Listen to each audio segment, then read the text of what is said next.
Audio on demand from Vision Christian Media. Jesus is saying to them, do not be alarmed. These things must happen. Do not think that God has lost control. Do not think when you see the world falling apart in all kinds of different areas that somehow God is not large and in charge. In fact, God is using even these things in the story of redemption. Today with Jeff Vines, pastor, apologist, and Bible teacher.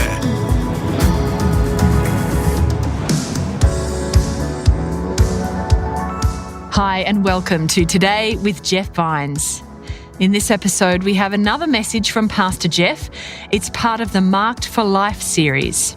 If you miss any, you can find all messages in this series wherever you listen to podcasts. Let's begin today's message. Here's Pastor Jeff.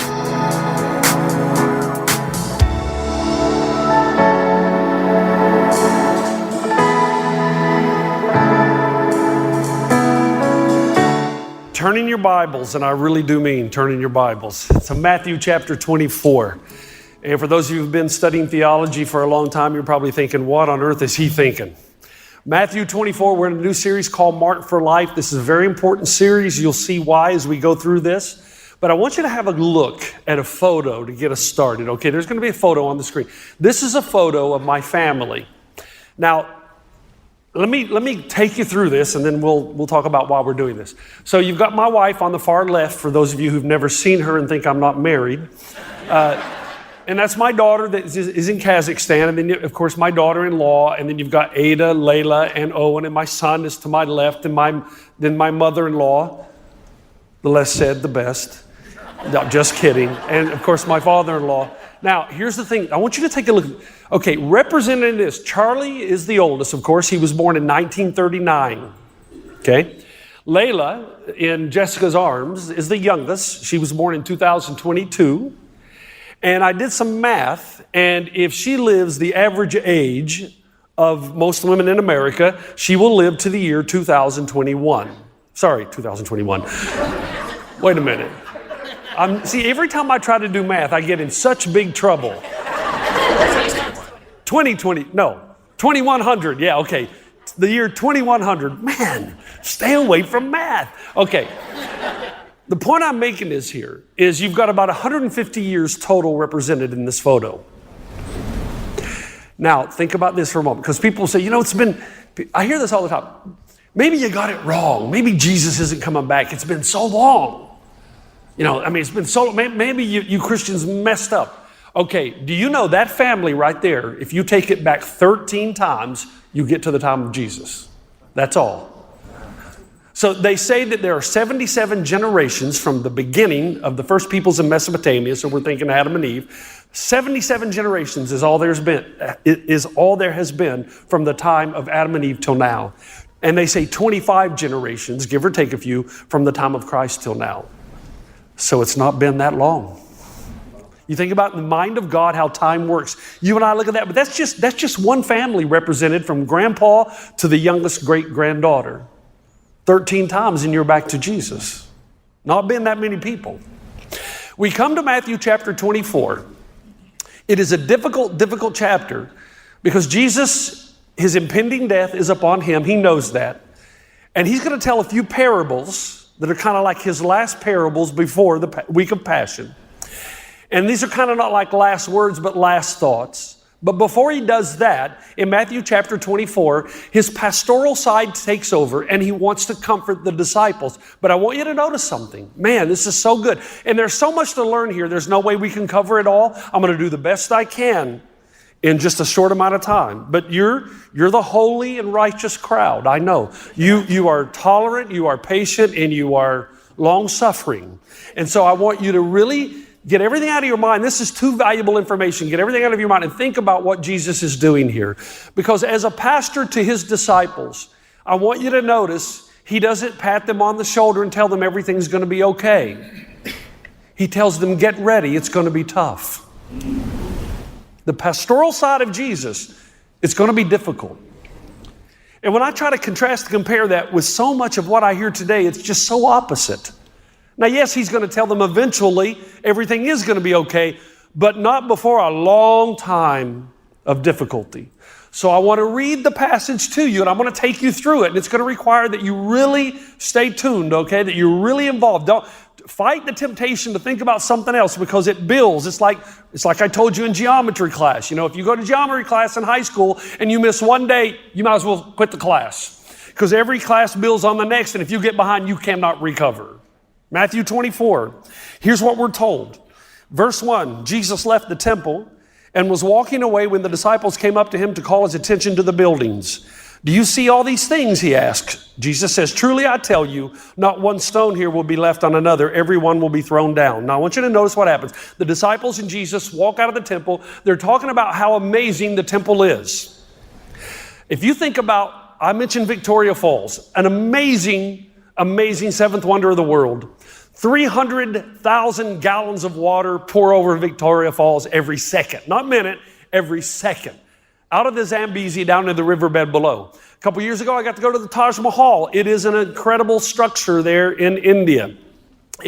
They say there's 300 feet of marble on each side, serving as the foundation or the base. So 1,200 feet of marble alone, but it stands somewhere around, I think, 38, 39 feet high. It's not really that tall, but it is an amazing structure. But let me tell you something. The temple in Jesus' day covered 37 acres. 37 acres of structure, 38 feet high. It was an amazing structure. The disciples are taken back by it, and then Jesus says to them, I'm telling you, not one stone will be left unturned. Now, why does he do that? He's simply saying, everything you think in your life that cannot be destroyed eventually will be toppled. Everything you think in your life that cannot be destroyed because of how extravagant, gargantuan that it is, it will all be turned over. And then in verse 3, as Jesus was sitting on the Mount of Olives, the disciples came to him privately. Tell us, they said, when will this happen? What will be the sign of your coming and of the end of the age? Now, here's why Matthew 24 is difficult. I think, now, during this message, there are a few times I'm going to say, this is my take on this.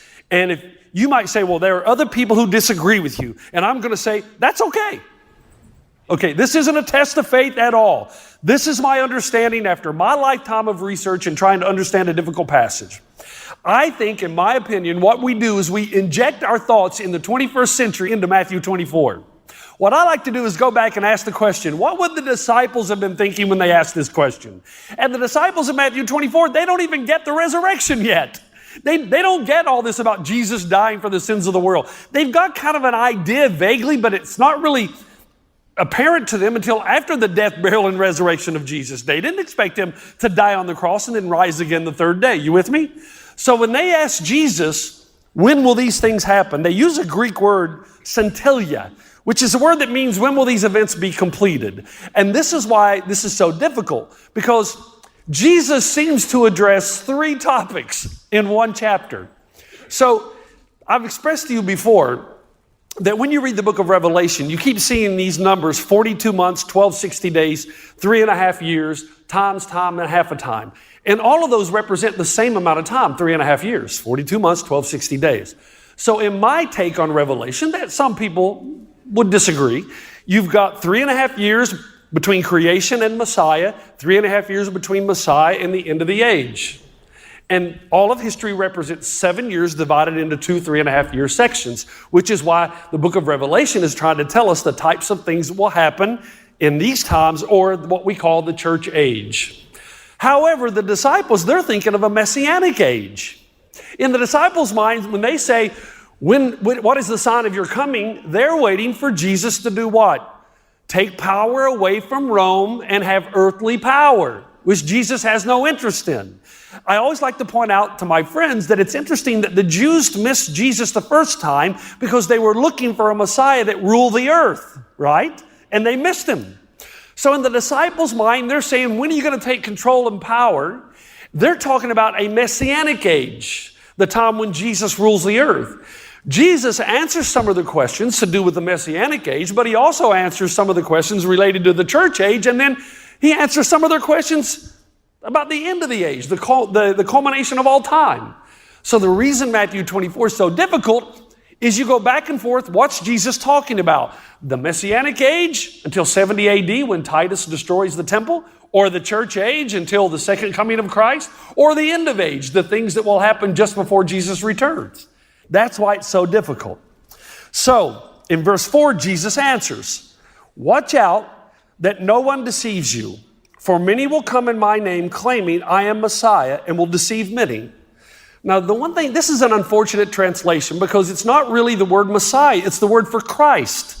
So, Jesus tells them, listen, during this time, whenever it is, times of difficulty that are coming, the events that I'm about to describe to you, during those events, I want you to be aware of something.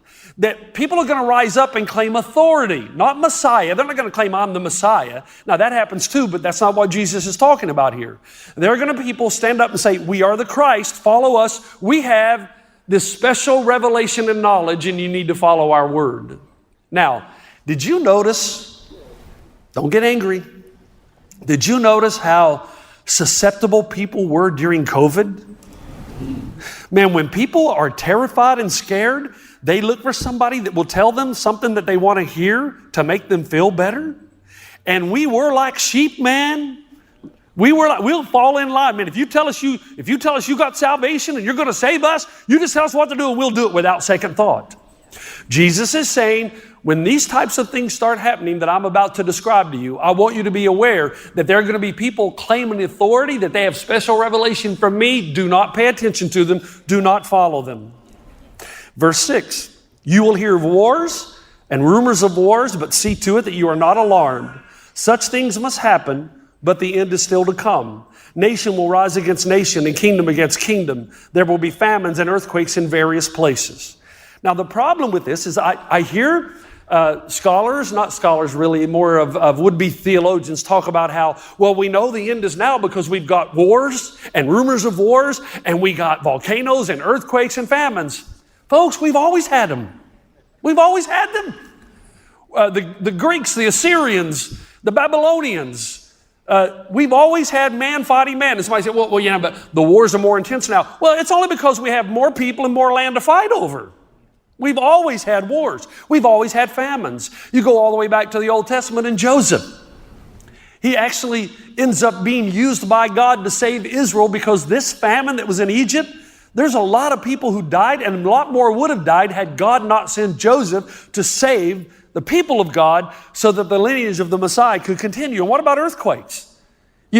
We're just now finding out that BC, before Christ, because of archaeological discoveries, there were earthquakes all the time, even before Jesus came on the scene. Earthquakes happen. By the way, just to make you feel good tonight, my father-in-law and I watched this series called 72 Dangerous Places to Live. And they talked about some place in Australia where they actually mine asbestos, or as they say, asbestos. Okay, and people actually live there, even though there are signs, don't live here. People live, well, I've always been here. This is my home. Yeah, but you're going to die. It talked about roads in places around the world that there's no room to pass. And if you make one mistake, you're dead because you fall down the mountain. It talked about people who live in places in India where you take a bath, defecate, drink in the same water. I mean, and people, they know this, but it's poisonous, but people grow up doing this. But guess what? Guess what one of the top most dangerous places to live in the world is? Los Angeles. Do you know we live on the San Andreas Fault? Did you know that? Do you know it's not a matter of if, but when?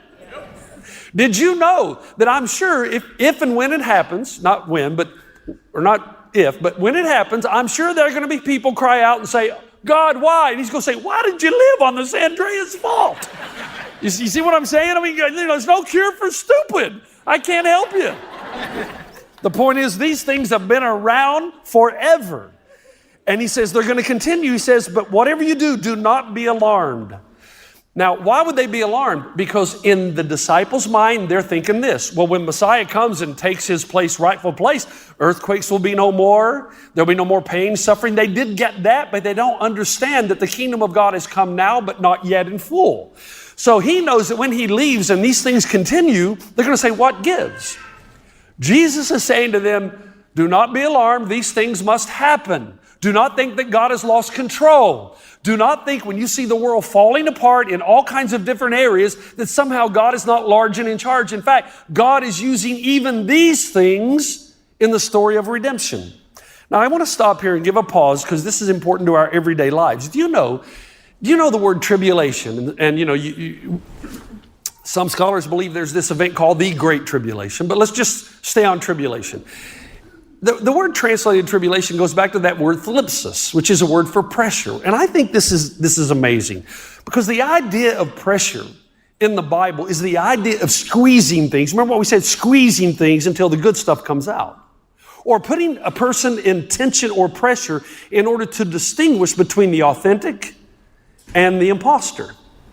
Somehow in God's economy, the things that happen in the planet are supposed to show and identify the authentic believer who endures even in the face of that, and the one who's an imposter, whose faith in God is contingent upon things going according to their plan in their lives, and there's never any pain or suffering.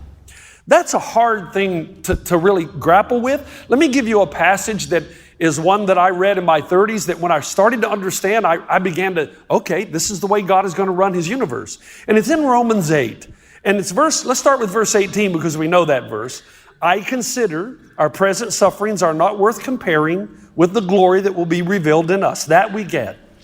But then he says, for creation waits in eager expectation for the children of God to be revealed. So he gives creation personhood. And he says, if creation was a person, it's waiting. Please reveal the children of God. Now, why? Why would the creation be waiting on the children of God? Verse 20, for the creation was subjected to frustration. It's the Greek word metaotis. And it's a word that means something was given a primary objective. Now it's unable to fulfill the primary objective. So now it's fulfilling the secondary objective. So the idea is, what is the objective of creation in the first place? There was supposed to be complete harmony between man and the created order. Sin entered, the fall occurred, and now creation is given a secondary objective. And you know what it is? To help you understand that if you place your faith and trust in anything in the created order, it's only a matter of time before something will come in and wash all your hopes and dreams away. So when you have an earthquake, when you have famine, when you have flood, it's supposed to open your eyes. Man, this world's passing. There's got to be something that's eternal, something that I can attach my life to that's going to give me hope and meaning. A kingdom, there's got to be a kingdom that is unshakable. And then he says in 21, that the creation was subjected to frustration, not by its own choice, but by the will of the one who subjected it, in hope. God subjected it to this kind of thing, that the creation itself will be liberated from its bondage to decay and brought into the freedom and glory of the children of God. So that when creation reveals what it really is, its futility, its inability to be what God originally designed it to be, it's supposed in that moment to separate the wheat and the chaff. It's supposed to reveal the real kingdom of God and the imposter. It's supposed to show us who's going to endure and have faith and trust in God even when the world's falling apart around us, and who's going to leave God or fall away. We'll get to that in a moment. Now notice in verse 8 what happens. All these are the beginning of birth pangs. In the Greek word here means the earliest twinges of birth pains. So we're not even to the contractions yet. You say, what do you know about that? I don't know anything about that. I'm just telling you what my wife told me. It's not fun. And so, now what's the point here? Jesus is trying to say, even when these things happen, there's still going to be a long delay. Even when you see wars and famines and floods, don't think for a moment that, it's going to be tomorrow. No, it's still going to happen for a very long time. In verse 9, he gives us not so much a sequential word, but word that represents the fullness of time. He says in verse 9, then you will be, so then doesn't mean after the wars, famines, and earthquakes. In this text, then means during the age, during this entire age, whether it's Messianic, church age, until the end of the age. You, he said, will be handed over to be persecuted and put to death, and you will be hated by all nations because of me. So he's saying to the disciples, you need to understand something. There is going to be a policy of persecution in effect in the entire church age to one degree or another. Now we know that was true of Nero, the Emperor Domitian, the Emperor Hadrian. there was a policy of persecution that we must persecute the Christ followers. In the days of Jesus, especially after his ascension, when the Christ followers were more dominant in the Greco-Roman world, you weren't even allowed to go into the agora, the marketplace, and buy, sell, and trade unless you had worshiped the idols. Which means there was somewhat of a fulfillment of when Jesus tells us that the Christians in Revelation, or when the Apostle John is on the Isle of Patmos, he says they will not be able to buy and sell, remember, if they've not taken the mark of the beast. Even in the day of Christ, Christians could not buy and sell or enter in the agora because they did not have a certificate of worship of the pagan deities. So Jesus is saying this is going to be present throughout the entire church age. Now, in the early days, the Christians had two primary enemies that represented just about everybody. The Jews, because in the early days of the church, the Jews would turn or hand the Christians over to the authorities because they didn't like the Christians, because they believed the Christians were opposing the law of Moses, Judaism. And then the Gentiles didn't like the Christians because the Gentiles thought the Christians were atheists. They thought what's going on? You won't worship our gods. So when floods, famines, and earthquakes hit, they blamed the Christ followers. You're not praying to our gods. You're not paying homage to the pagan deities. Therefore, it must be you. You're the cause. So we're going to kill you, persecute you, or eradicate you. Now, what about today? Go all through the church. There's always been persecution of Christians. What about today? Are they persecuted today? Well, in the disciples' mind, and what Jesus is talking about here is the fact that there's always going to be a policy of persecution at some place in the world at all times. And even today, do you know that 300 million Christians are persecuted today?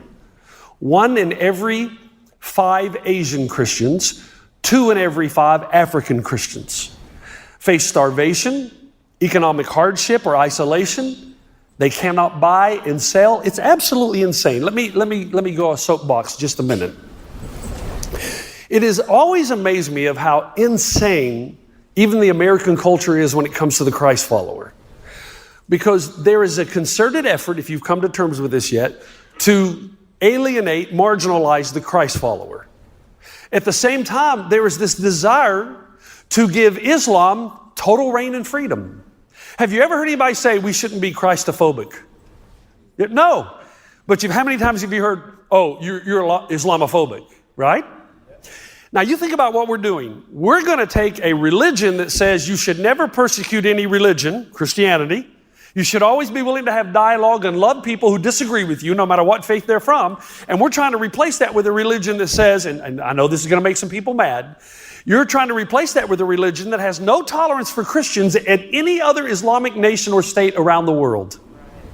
Christians cannot survive in places where Islam is dominant in the world. They are told you can't build your church buildings within a certain distance of a mosque. They're not allowed to buy and sell. They are marginalized. So you want to replace Christianity in America with a faith system that ultimately is interested in the eradication of anything not Islam. Now, did I say that all Islamic people are like that? Did I say that all Muslims are? Of course not. I'm simply saying that this is asinine, it's ridiculous, and it will come back to bite you eventually. Now, listen, go out and love your Islamic neighbors, go out and love your Muslim friends, be careful. I'm simply saying that Christians are under significant persecution and primarily in Islamic nations. That's just a fact. You've been listening to Today with Jeff Vines. Thanks for joining us. Next time, we'll bring you the rest of this message from Pastor Jeff. Sometimes God says, man, you people just you're not listening to me. Go into all the world. You're just staying. So here's what I'm going to do. I'm going to uproot you and move you to other places in the world so I can get the gospel to other people in other nations. This is what I mean by saying you've got to let God be God and know that tough times may come, but you must endure. You can listen to more messages like this. Just search for Today with Jeff Vines wherever you get your podcasts. You make me wanna dance and sing with every single breath I breathe. I will bring this offering. You are my wonder, you bring the wonder. Today. Today with Jeff Vines. Thanks for taking time to listen to this audio on demand from Vision Christian Media. To find out more about us, go to vision.org.au.